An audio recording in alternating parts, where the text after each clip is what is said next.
Ladies and gentlemen, welcome to our Tuesday night broadcast all about the actor versus the actor's ego. Now, we are joined tonight by fellow actors Drew Boudreau and Tony Robinette. They will be introducing themselves shortly. Tony is on his way back home after working all day, and so he's still on the Los Angeles freeways, the common trap of the professional actor in Southern California. So while we wait for him to let us know that he is back and ready to be able to join us again on the computer, I would like to introduce you all to Drew Boudreau. Drew, please introduce yourself and let people know why they should know you. Oh, hi, everybody. I am Drew Boudreau, and I am very happy to be joining you, Curtis, and everyone who is watching. I am an actor. I've been an actor for since the first Reagan administration, and I run College Audition Pros, which is a service dedicated to finding the perfect schools and getting ready to audition for the schools for the high school student getting ready for a college theater auditions. I'm here in New York City. I'm opening my off-Broadway show, Game of Thrones, the musical, in the Jerry Orbach Theater in about 5 days, and then I'm jumping right into the national tour of Rudolph the Red-Nosed Reindeer. So I have a couple of busy months ahead of me, but here I am. Fantastic. Thank you so much for joining us tonight, Drew. Yes, sir. Part of the reason why I'm excited about having Drew in tonight's conversation is he's working with the next generation of young actors and young entertainment professionals who are coming up through the college system right now. And I've had the benefit of being able to participate in some of his final juries that go on with his group. And he is dealing with a lot of talented people, and some of them you can hear laughing in the background of his video. And it's just really exciting to see him working with the young, especially since he has faced a lot of what we're going to be talking about tonight personally and in the different jobs that he has had. Also, don't forget that we are able to have live chat conversations on the YouTube channel right now. And, so if you've got any questions or if you want to make any comments. Last week we had trolls. Trolls just mean we're winning, so nothing bothers me at all. That's right. Now, although we're still waiting for Tony to be able to check back in, I do want to be able to start off a little bit by just talking about the idea of what it takes to be a professional actor and how confidence can veer into a little bit of ego. And to start off, so that nobody has to feel like they're on the spot, I want to be able to talk about my own personal experience, because when I started working in television and film, I was very, very young. I started working when I was 8 years old, and by the time I was 11, I was working very regularly, and that worked out very well for me. But when you start booking very easily without having to put in a whole lot of effort, it starts to inflate your head. I mean, without knowing any better, without knowing that it can be as hard as it is to be able to do the job, you start to feel like things are easy. And so it gets very confusing when people tell you, oh, I can't make it. I can't seem to make this thing work. And you're like, I don't know what you're talking about. I'm booking all the time. Woo! And so right up into my 20s, I think it would be very safe to say that I was a pretty cocky prick for a good long time. And it wasn't until I actually saw what the work is actually like that I got it together and got it through my skull that I was very, very, very, very fortunate to be able to do the work that I was doing when I was younger. And now I don't take a damn thing for granted when it comes to working in the entertainment industry, whether it's as a actor or as a producer or as any other kind of creative inside this industry. Drew, do you have any stories that go along with this setup? I actually come from the polar opposite end, which is I didn't get serious about the business until I was on the other side of 25. And by then, I'd already lived a life of gigging in the entertainment industry, but not in theater. So I was already kind of familiar with the idea of not taking anything for granted, understanding that there are many, many hungry people who are out there who, if they're hungrier than me and better than me, will get the job, and I can't be mad about it. And I had already seen people lose jobs and lose friendships because of ego, because of their cockiness, because of this idea of being untouchable and bulletproof. So by the time that I got working, I already felt like a veteran, even though I hadn't booked anything professionally. But I was like, I got it. I got it. I know what it takes because I have seen it from the other side for as long as I've seen it. As I didn't mention before, I was a stage manager for 8 years professionally before I went back to acting. And so having been on the other side, I was like, oh, I've seen actors self-destruct by putting their own ego in front of their professionalism.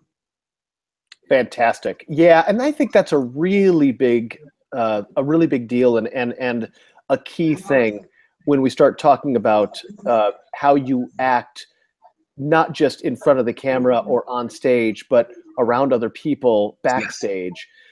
And it's one of the things that I think the novice actor or the less considerate actor forgets about, is that it is a community and it is a group of people who are coming together to create a product, and it's collaborative.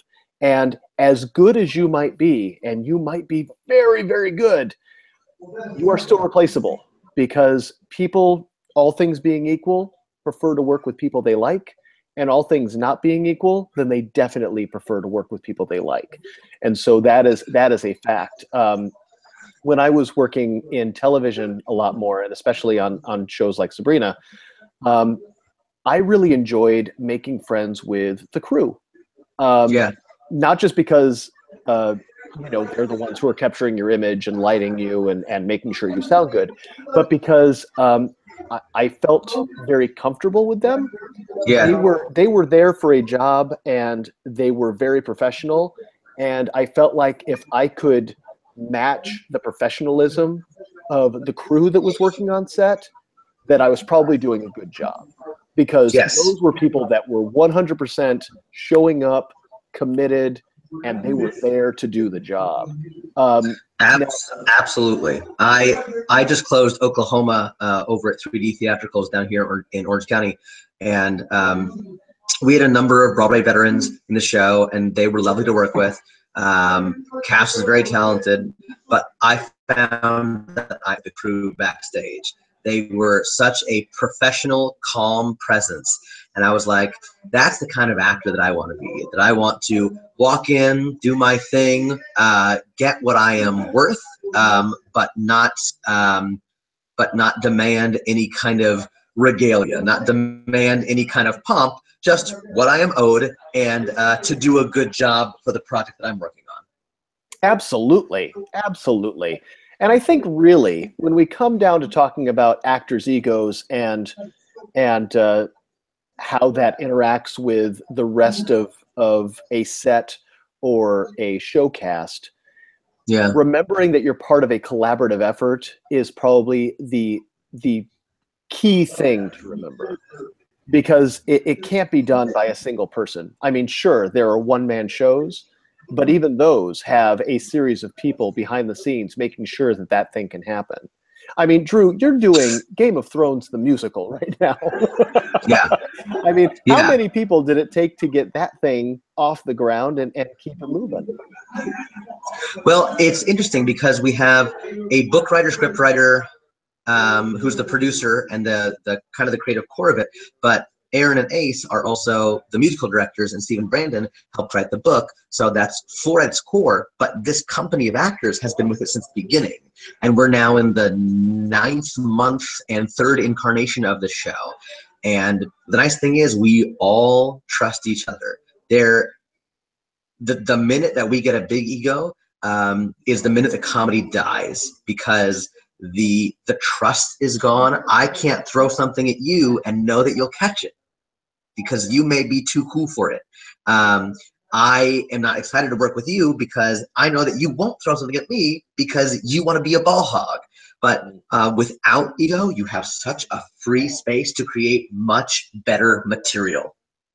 I think that's a benefit that you and I actually have from working together in Improv Schmimprov, which, by the way, everybody, if you're not familiar, Improv Schmimprov is a fantastic improv company in Fullerton, California.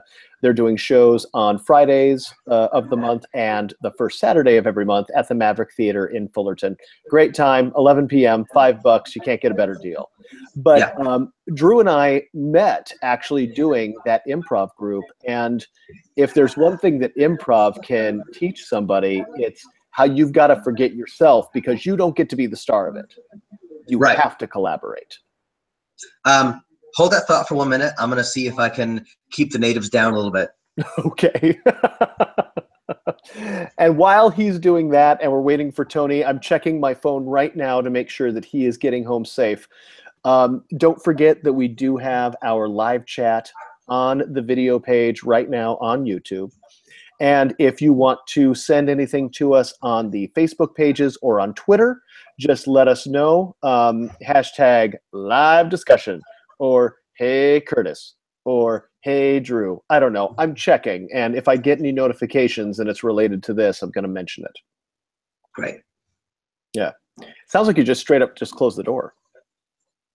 I asked if they could be just a little bit quieter, and then I think I was the wet blanket on the party. Oh, Drew's a wet blanket.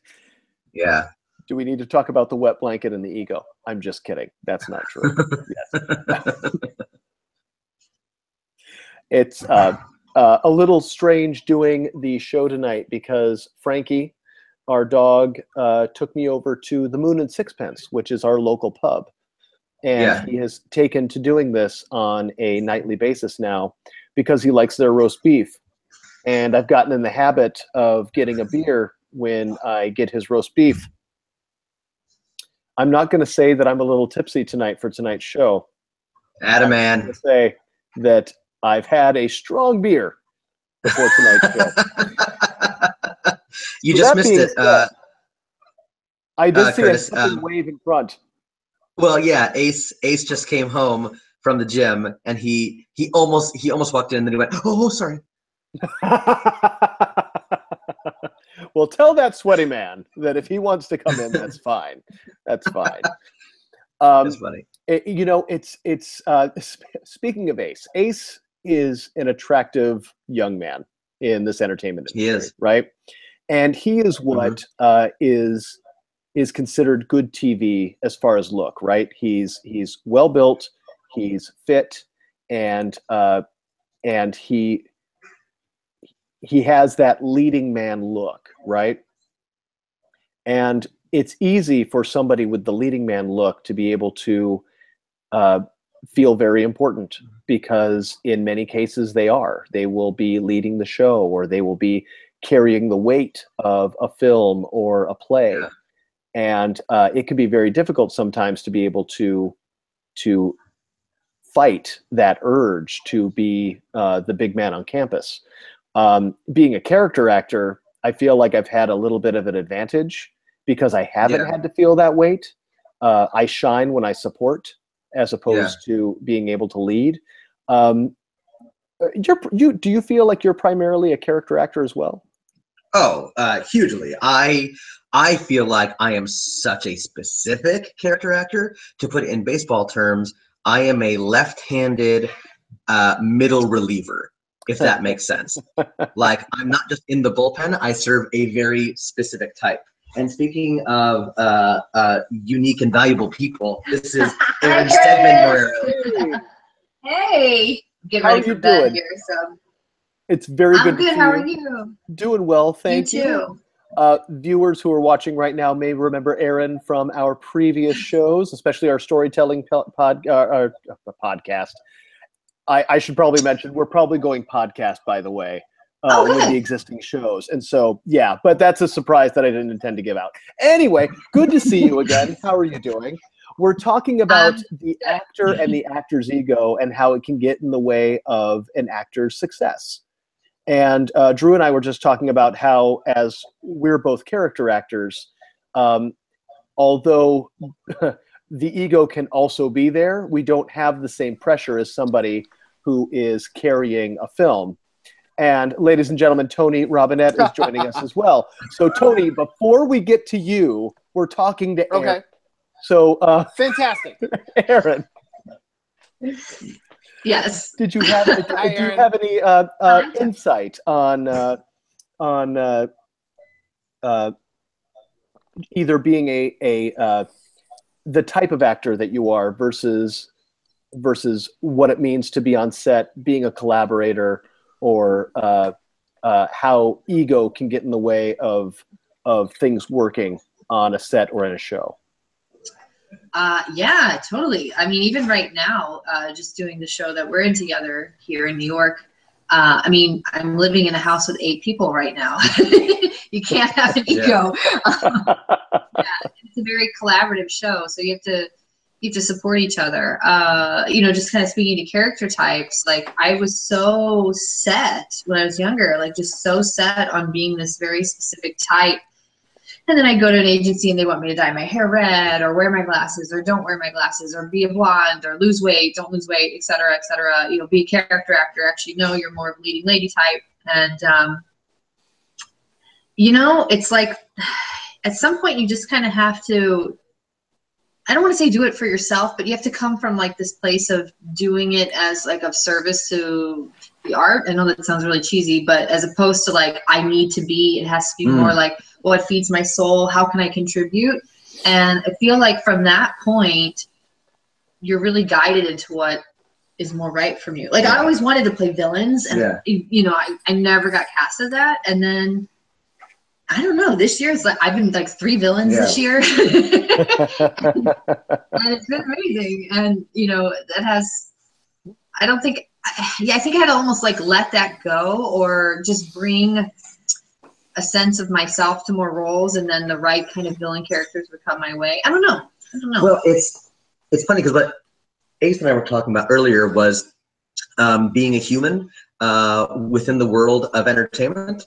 That in general, we in the industry get so caught up in the industry that when we meet someone who's actually a human being, we would much rather work with that person than someone who just talks about themselves and acting, because that makes for a very boring person, and probably someone who is much more egocentric. I know that when I got my agent, all we talked about was American League Baseball for about an hour. And I was like, oh, this is someone who can go an hour without talking about themselves while we're, you know, having an industry meeting. Oh, this is great. This is fantastic. And I think that also has to speak to, Curtis, what you were talking about, which is running the boards as a character actor. When you're in supporting roles, and when you're hoofing it for a long time, you get really used to that, and you get really used to being humble and being grateful, and not being so wrapped up in like myself and look at me and look at what I can do. And that also goes to that crew situation that we were talking about before, that these are people who have a job, but they're people. Yeah, absolutely. And I think authenticity is such, it's such a key thing. And we've seen the rise of authenticity with the rise of the YouTube celebrity.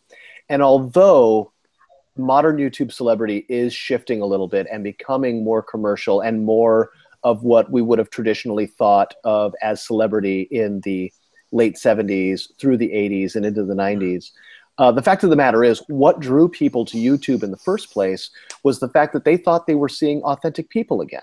You know what I mean? Yeah. And I find that the people that I enjoy working with the most are the people, like you said, are human beings that I feel like I can talk to. And if you're going to authentically be yourself, whether that is the person that is really artistic and feeling all the esoteric, for lack of a better word, the cheesy parts of the business, or somebody who is just a dramatic soul in general, as long as it feels like it's actually coming from a genuine place and it feels like it's you being you, then that's the kind of person that I want to be working with, not somebody who's putting on airs and completely fronting all the time, you know? And before we get too deep into this, I do want to bring up Tony, since this entire conversation sprung from his brain. Tony Robinette, please tell everybody a little bit about who you are, why you're here, and all that good stuff. Hey, everybody. Nice to see everybody. My name's Tony Robinette. I know, right? My name's Tony Robinette, and I've been in LA for about 6 years now. I've known Curtis and Drew for probably, what is it, maybe like a year and a half? Yeah. At least, from Teatro Martini, and we get to play on stage together and be stupid for it. And yeah, it's just great fun times. Tony, if I can add just for a second, the way that it looks now, your water bottle looks like it's 7.5 feet tall, positioned exactly to your left. Okay, don't move it. No, don't move it. Because it looks amazing. Look at that. You are tiny, and it is a giant water bottle. I didn't even. So we can't see. I only see about there. Yeah. in my frame, and so I'm sure, and I can't even see. Like, I can't even see my finger when I touch that. So there we go. There we go. Ladies and gentlemen, there is no ego there when you are talking about the fact that you can't see your finger touching your water bottle. And that really comes around. Now, Aaron, I do want to introduce you to Tony officially. Tony, Aaron, Tony. Hey, Aaron. After this, but I wanted to meet Tony and say hello here. And Tony, you have an incredible head of hair. I'm actually pretty jealous of it. So. Thank you. My mom and daddy gave it to me. Yes. I'm a mop top. Yeah. I'm a mop top. And can I tell you actually something funny about this? I actually just recently went into my agent's or my manager's office, and they actually mentioned the hair, but they said it in a way where it's like, hey, we want the fro back, but they didn't say fro. They said something else. I'll just say it. They're like, hey, we want the Jew fro back. We want the Jew fro, because it used to be short. So I embrace this. I used to hate it, and now it's like gold. I love it, Tony. Yeah, I feel like Thank you very much. Go through the like love and hate with the things that like maybe other people see in us that they really like. Like I said, I used to hate wearing my glasses, but I would get like wear the glasses, and then I think it took me a while to just do it, but my callback rate is so much higher when I wear my glasses. Really? Yeah. I believe it. Yeah, because you're a different girl. Different girl. Yeah. It truly makes a difference. I mean, when we're talking about auditioning, setting yourself apart usually you have to rely on the fact that you are just the person who's doing the better read in the room or has the better look in the room. But I mean, Aaron, you've seen what's in the audition room, and for people who haven't been in an audition room in Los Angeles or New York, it's a variety of attractive women who all look like attractive women. And so if you have glasses and are an attractive woman, that's going to set you apart. You know what I mean? Like, without being too weird about it, it's a nice. It's like Dirty identifier. Dancing. It's like Dirty Dancing. The whole. It's the Tina Fey. Yeah. So yeah.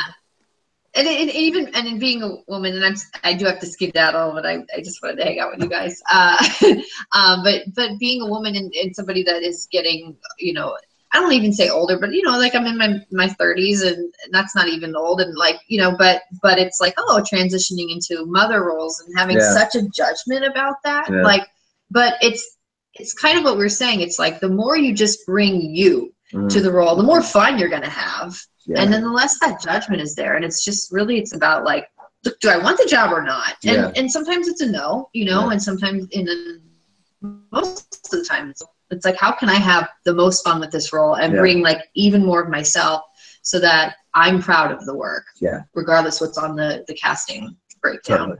Totally. Absolutely. Because in the end, you can only audition for yourself. You have no control over whether or not you get that job. Yeah. Exactly. Well, All it was right, good to go see you ahead.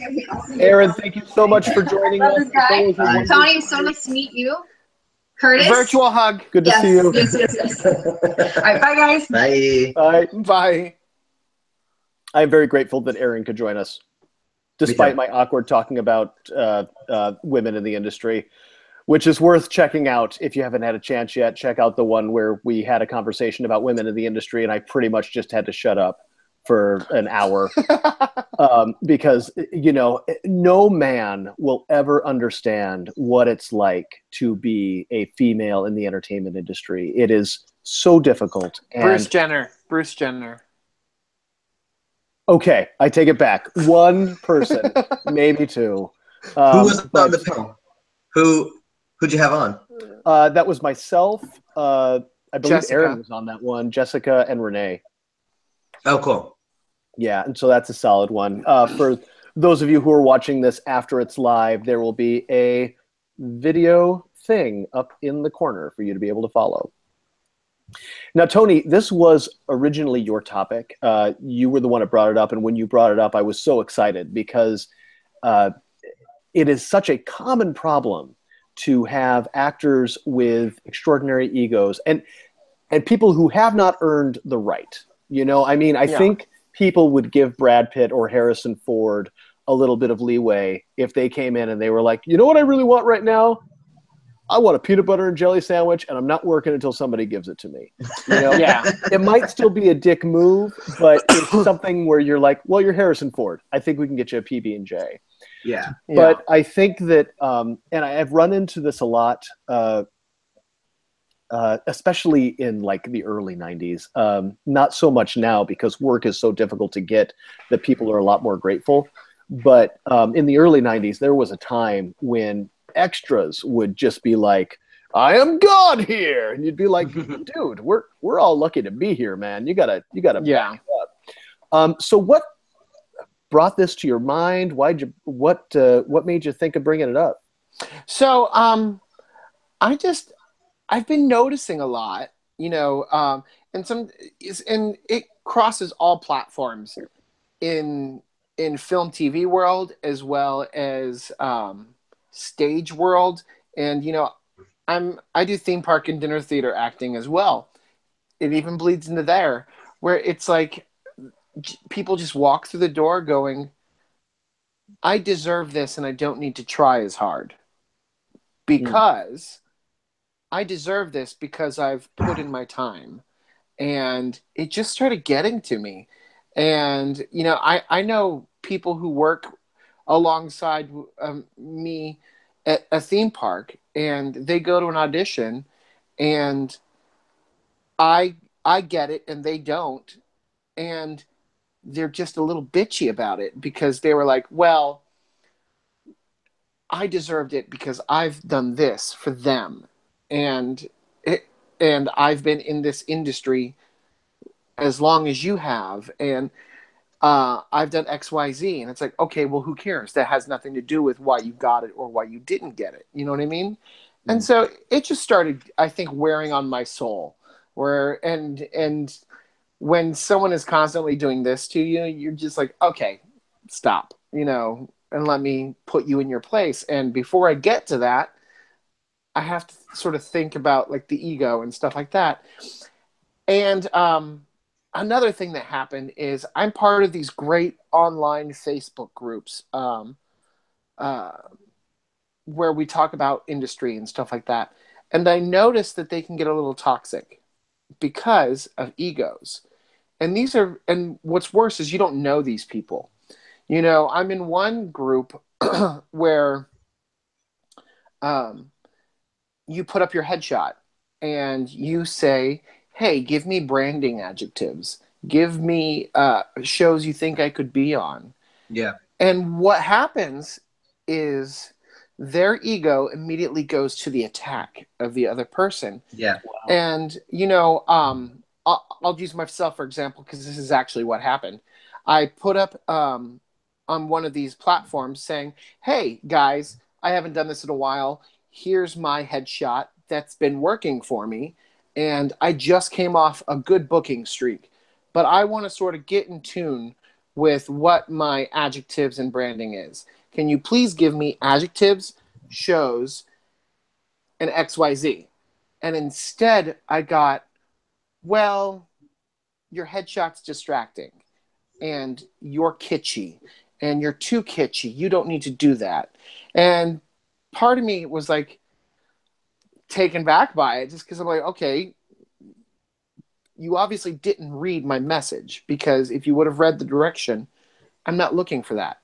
I'm not telling you to look at and dissect my headshot because I'm wearing a shirt with a dinosaur on it and you're looking at the dinosaur, not the face. Right. Because that's not what you know exactly which headshot I'm talking about. I do. It's a good looking shot too, which is kind of funny when you're telling me that people were giving you shit for it, which leads me to believe that these are people that either aren't working or just want to put people down. Yeah. And so it's just like, to me, luckily I've sort of taken a back seat in those Facebook groups. I've decided, you know what? I see the good in it, and I'm going to focus on the good, and I'm just going to I'm going to take my toys and I'm going to play off to the side, and every now and then I'll play. You know what I mean? Okay. So Tony. Yes, sir. Let me ask you a question. Let's say that this is being watched now by someone who does have the ego.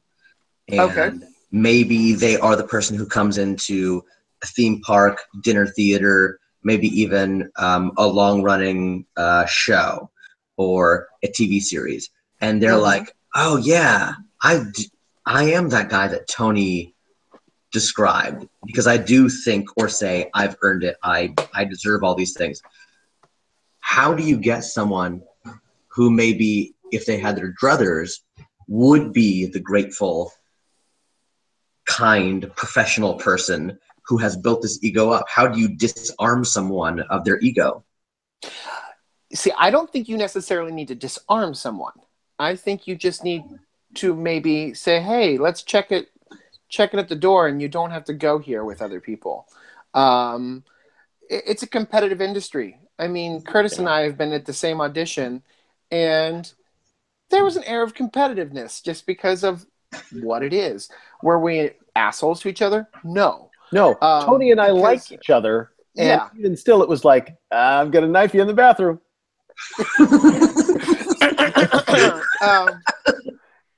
But we dropped our ego for a hot minute, and it wasn't just us. There was like 12 other guys in the room reading for the same part, and everybody was friendly. And because in my opinion, a true professional can keep it to themselves. I don't think having an ego is bad. I think showing your ego can be bad, and it can be translated in a really poor way. Vocabulary check, because when you say ego not being bad, I hear that as being confident isn't bad.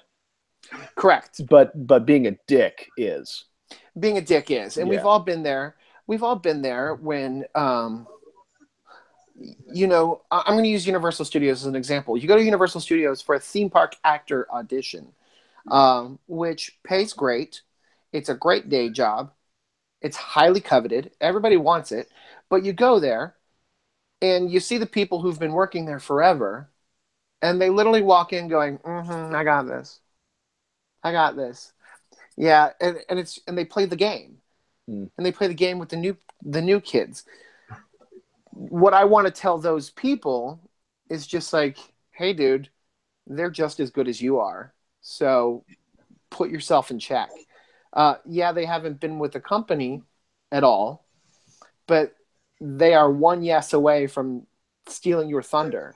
So you are not kidding, man. I mean, it is an extraordinarily competitive industry. Something I tell my students and coaching clients all the time is that there are hundreds of you. Yep. And if you make trouble, there are those hundreds ready to take your job at any minute. And if they are better and easier to work with than you, then dude, you are done. It doesn't matter how good you are, because they will. I've done it myself, where I have hired somebody of a slightly lesser talent, Mm-hmm. still talented. Don't get me wrong. It's not that you're accepting bad things. No, I know what you're saying. Yeah, it's just that you will accept the person who needs a little bit more development because they are easier to work with than the person who knocks it out of the park because they're a pain in your butt. Yeah. You know? And I will take the person who act. Go ahead. Exactly what I think Drew's going to say. You want to work with the person who's a good citizen. Absolutely. Yeah. I would take the person who's a 9 instead of a 10. If that person who's a 9 can take direction and wants to improve and wants to be a cool person to hang out with, like if the product is relatively the same, I'm gonna go with this person who I'd rather spend time with. It's a question of value, and value to a show, regardless of type, is not always just in the quality of performance. It's in quality of person. And that's how you treat people. Yeah, 100%. And we've said it before, and we'll say it again 1,000 times. You are selling yourself when you are doing this job. You are not just a machine that shows up and performs. You also have to interact with people backstage during rehearsals, and people need to be able to engage with you. And if I'll straight up say it, if you're a dick, nobody wants to work with you. And this is what I know all three of us have seen this happen in things that we've done. I mean, we've watched people like just cut and burn on their own petards and self-sabotage, and it's just like totally. And this is what I tell my students who are auditioning for college, every single one of them. I say, if you sing and you dance and you act, that's great. There are a lot of people who sing and dance and act, but like you said, there's rehearsals, there's backstage personalities, and especially for college, if you're going in and this faculty has to work with you for 4 years, holy mackerel, you better be someone who's really easy to work with, someone who really wants to get better and can check that ego at the door, who's going to be confident and assertive, but is someone that you want to see every day. Because a 4-year commitment, I'm going to take the girl who asks me if I'm doing okay when they walk in the room, and they try and make my life easier, versus the person who can, do the high E instead of the high D. Yeah, right. And just so people know, don't think this is sour grapes. Don't think this is us trying to, plow a field that we don't know. Drew and I cast. I've cast films, commercials, television shows. Tony, I don't know if you've casted before or not, but I wouldn't be surprised if you had. Well, except for teatro. And all three of us at some point have cast Teatro Martini. Yes, that's correct. That's correct. And that, I mean, as the reason we make these is for the person who is trying to become a working actor, a working performer. And I'm telling you right now, people out there who are watching who want to be able to follow this entertainment career, you are going to be doing co-stars and guest stars at best when you get started, and you're going to be doing theme park performance, you're going to be doing dinner theater, you're going to be doing smaller theater shows. Anything that pays the bills. Absolutely. And when you do them, I promise you, you are going to have to fit into a backstage culture that is not forgiving. It's just a fact. Can I piggyback on that? Absolutely. Not even when you're doing it. I have witnessed some of the worst behavior from people auditioning and treating the assistant poorly, treating the person who signs you in poorly. I'm going to tell you, you walk out of that room, that's the first thing they talk about. Absolutely. Absolutely. It's the first thing to talk about. Your audition starts the second you walk in the building. If you 1,000%. come in there and you have attitude with the person who's signing you in, I guarantee you as soon as your audition is done, I can't guarantee you, it wouldn't surprise me. As soon as your audition is done, that person opens a door and says, hey, erase that tape because they were an asshole. Yeah. You know, and all that hard work that you put into it is now gone because of the way you treated people, even if you are unaware of it. Absolutely, absolutely. There's an old saying that I'm going to paraphrase. You tell how good a person is not on how they treat you, but how they treat your waitress. Yes. Yes. And we so, all have absolutely. those friends who treat waitresses very poorly. Absolutely. Absolutely. It's not a matter of being nice to people in a equal status or higher status than you. It's how you treat everyone. And that reflects character, you know, and it's so important. This job is full of assholes, and it is so important to not be one of them. So important to not be one of them. Yeah. Correct. Drew, there was something actually I was going to ask you about, because, I mean, especially with doing college auditions, like, I remember when I was in college, and admittedly that was a long time ago, when I was auditioning for programs, I would see people who were strutting around like peacocks and didn't get into the program. You work with a lot of kids. Like, are there any hints or anything that you can give people in general about auditioning and how to approach these things? There's a microcosm that I can't hit hard enough, and I've already done 2 videos on it, but I wish I could do one on it every day.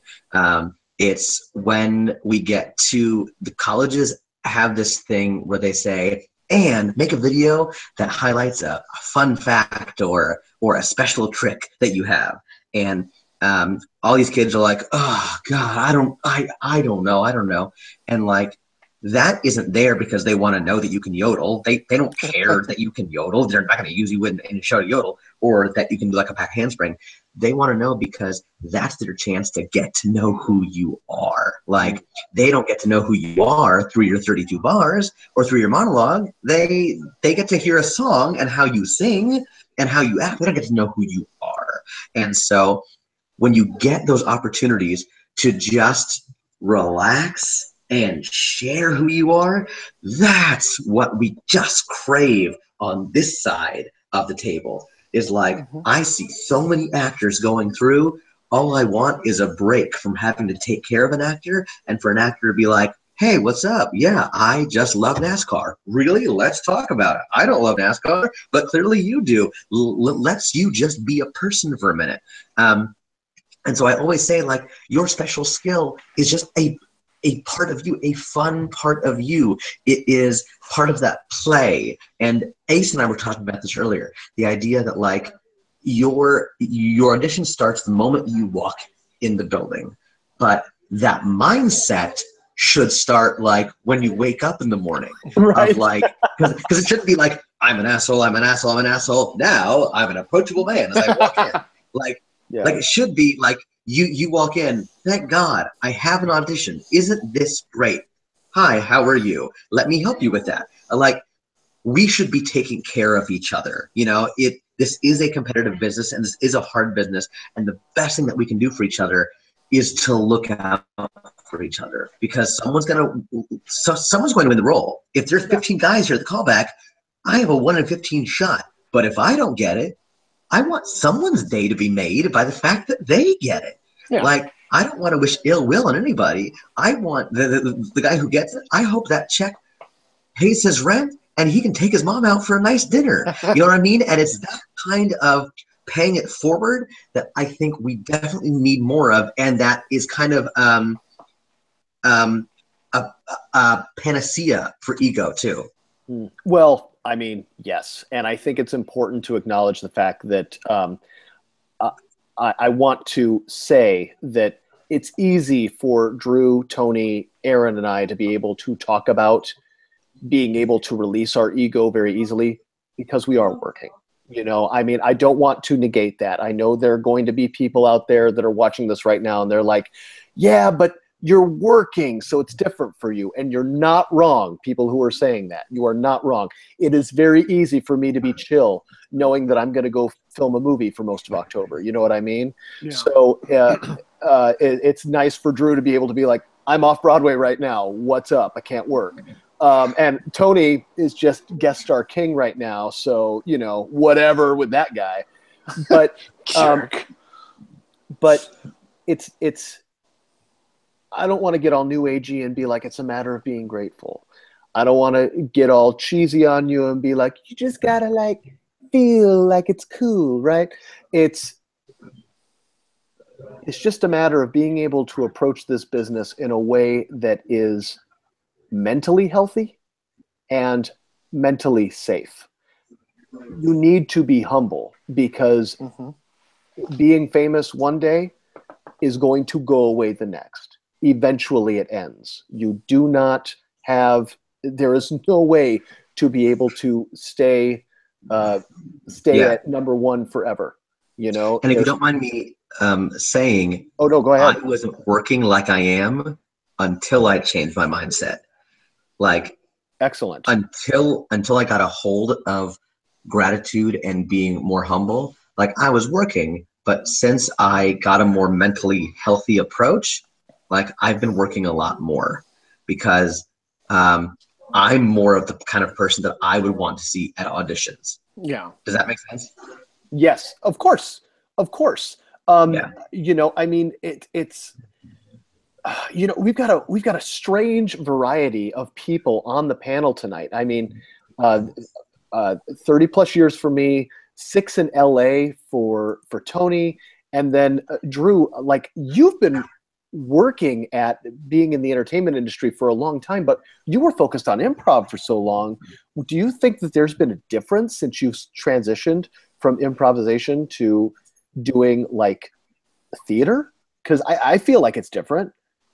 It is very different for, I will say this, and I don't mean this to sound demeaning, but working in non-professional settings, it is unnerving because in improv, I learned that every mistake is an opportunity. So like if there's a mess up, I'm not going to go nuts over it. I'm just going to look at this as an opportunity for whatever comes out of this. And in professional settings, that has proven to be something that has come to fruition. And it has prepared me for you know, how to take on the world professionally with a calm and easy demeanor. In non-professional settings, people freak out a lot easier because they don't have that background. So while it has been different, I think it's laid a really good groundwork for me in terms of preparation. But I don't know if that has rung true for you, Curtis, but because my background is both short form and long form, I've been able to adapt on the fly and just known that everything, no matter what happens, unless we catch fire, everything's going to be okay. Like if that guy goes up on his line, we're not going to shit on him. Everything's going to be okay. It is a play. After all, it's a play. And keeping that ego in check, looking at it from a very macro point of view, helps keep you in check too. I think that's come along with age for me because, and it comes along with being able to break away from the fear. Because when I was younger, the fear of screwing up or making a mistake or, you know, I used to be scared of being fired. It's not that the risk of it has gone away. It's just that it is a more macro view. And I credit a lot of that to just being old. You know what I mean? Yeah. Like being a 40-year-old actor and having been doing this for as long as I have, you're right. It's just things don't have the same stakes anymore. It's a show. Yeah. It's a show. And of course I want it to go well. Of course I want it to be good. Of course I want it to be satisfying. Yeah. But if something goes wrong, in the grand scheme of things, not lethal. Yeah. Nobody's going to die because I had a bad performance one night. Right. or I had a bad take. Nobody is going to be sent to jail. You know what I mean? Like, it's just. And what improv has taught me, Curtis, is take it off. Like, you have a bad show, like you should, because you can't do anything. All you can do is yes and the next beat, which in this case is the next show. Like, I'm so good at just letting everything roll off my back and going to the next thing, because if I can be focused for the next show and help out everyone else, great. Yeah, absolutely. Absolutely. And for what it's worth, even though it's not what we're talking about tonight, I think improvisation is an important skill that every actor should learn, even just an intro class, just so you can have a little bit of practice. Zap. Zap. Zip. Stupid. We can't play this right now. We can't play Zip Zap right now on the thing. I just can't keep up with the clicking. I don't mean to bug out, but I believe that our Airbnb is going to bed, so I need to follow suit with them. That's okay. Thank you very much, Drew, for joining us. We've actually been going for about 50 minutes now, so it's okay. Cool. Something we like to do on the show is, do you tell us where we can find you on the internet so we can look you up? Well, you can always find me, if you're in the New York City area, GOT the Musical, Game of Thrones the Musical.com, playing off-Broadway until the end of October. And then, of course, you can look us up, College Audition Pros or College Audition Professionals. We have both domains to help you find your perfect school and get you ready to audition for it. Otherwise, I'm sure if you Google Drew Boudreau, you'll find some embarrassing videos that will preclude me from ever running from office. Hey, Drew, I have a question for you really quick. Yeah. Are you still doing that holiday show? I am. Yay. Awesome. I don't want to say any more because it's not my business. Oh, no, he already announced it. He announced it publicly on the thing. Yes. Because I was tardy to the party. Yes. Okay. So, all right. Ladies and gentlemen, Drew's information is in the description down below, so feel free to check him out, especially if you've got children in the Southern California area who do want to get into a performing arts college or performing arts program. He's great. Drew, thank you so much for joining us. Thanks, Curtis. Bye, Tony. Bye, Drew. Bye. Tony, I think we should probably sign off too. I think that's a good idea. But is there any last parting gifts that you want to give to our people? You know, I heard it earlier, and I'm going to put my 2 cents in on it. Stop trying to be number one. Stop trying to be number one. You can want and desire to be number one, but I'm going to tell you it's almost unobtainable in this industry. Worry about being number 5 out of 10. Worry about being good, not great. Great comes with being good. So chill out on yourself, because I think also the ego can be brought on because you need validation for yourself. So you're just going to validate. Absolutely. You know, you're going to walk into a room, you're going to suck at that audition, but you're going to find 10 reasons why you were great. And you might not believe that you shouldn't have been passed up on that opportunity. You might go, hey, that part was mine. There's a reason they didn't give it to you. And that reason is none of your business. And don't make stories up. And cause that's honestly how I think egos are born, is you're making stories up to make yourself feel better. If you sucked in an audition, realize it. Go, hey, I totally blew that audition. How can I learn from it? Bam, moving on. Absolutely. And congratulations to the other person who got it. Absolutely. You know? Absolutely. Yeah. Yeah. Thank you so much, Tony. This has been an important topic. I hope I didn't screw it up with my incredibly powerful beer tonight. I actually love this. Oh, thank you. Yes, I have to grow this out for the film that I'm doing that I'll be talking about later in the week. Nice. In fact, for those of you who are following this particular live broadcast and the series that we do, I will be in New Hampshire for the month of October, starting next week, filming a film. And get a lobster roll. I know, right? I don't know if we're going to be able to do the program for October. I'll keep you updated on social media. If we can do it, we will. I'll be doing it with the people who are on set, but it's possible we may go a month. Hey, we'll see how it goes. But you know what? Hey, if you can't do it, focus on what you're doing. Well, that's the thing, right? I mean, in the end, we want to be working actors, and that's what I'm doing, and that's the plan. So yeah, exactly. Please like and subscribe. Please join us here. If you can join the Patreon, we appreciate that too. Check out Tony. Tony, tell them where they can find you.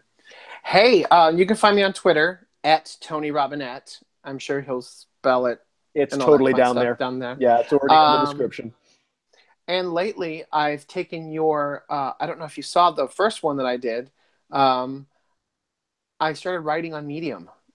I did see the first one, and it's a good one. So yeah. So my first little blog post was about the actual monetary investment that actors need to make and consider. It's so important. So important. And I think I was pretty generous on the numbers, to be quite honest with you. I think you gave very good numbers considering what the starting actor is probably going to run into. I think those are very realistic numbers. I think that you're right. You were probably a little conservative in a couple of them, but like it's acting a realistic classes. Number. Acting classes are way more than $250 a month. They can be. Yeah, I think $250 is a pretty solid median. Yeah. But go read it. Give me a wave on Medium. I'm going to try to bring more out just because it's fun. Yeah. Well, like I said, working actors helping working actors, right? Exactly. But follow me on Twitter. Follow Curtis on Twitter. He needs followers. Thanks, buddy. Well, he doesn't need followers. But... I mean, I'll take them. I love them. I'm going to end tonight's show with, I think Kendrick Lamar said it best. When it comes to being a performer, sit down, be humble. We'll see you next time.